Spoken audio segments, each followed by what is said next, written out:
എന്താ വന്നതിന്റെ കാര്യം അങ്ങോട്ട് പറയാ. സ്വാമി, ഞങ്ങൾക്ക് കുട്ടികളില്ല. കറക്റ്റ് സ്ഥലത്താ വന്നിരിക്കുന്നത്. ഞാൻ അതെ ട്രൈ ചെയ്തില്ലായിരുന്നു. ഞങ്ങൾ എല്ലാ വർഷവും ട്രൈ ചെയ്യാറുണ്ട്, ഒരു ഫലവുമില്ല. അകത്തിച്ചിരി വിഷമിരിപ്പുണ്ട്, എടുത്തങ്ങത്തൊന്ന് ചാകാവറാവി. അതൊക്കെ പോട്ടെ. ഭവതി എത്ര കുട്ടികൾ വേണമെന്നാണ് ഭവതിയുടെ ഒരു? എത്ര കുട്ടികളായാലും സന്തോഷം. ദൈവമേ, ഇപ്പോഴും ഉണ്ടോ ഇതുപോലുള്ള പെണ്ണുങ്ങളൊക്കെ? സ്വാമി ഉത്സാഹിച്ചാൽ നടക്കാത്തതൊന്നുമില്ല.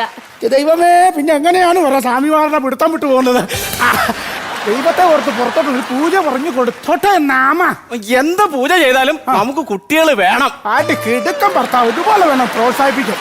വരിക, ഇങ്ങോട്ട് കയറി നിൽക്കുക. കാര്യം നമ്മുടെ പൂജാവിധികൾ നമ്മുടെ പൂജ നടത്തിയിട്ട് പോകാൻ പറ്റുള്ളൂ. നമ്മുടെ പൂജ എന്ന് പറയുന്നത് വീട്ടിലാരൊക്കെ ഉണ്ട്? എല്ലാവരും സുഖമായിരിക്കണം. അപ്പൊ നമ്മളെ ഇടയ്ക്കിടയ്ക്ക് നമ്മുടെ ഈ പൂജാവിധിയൊക്കെ വരണം.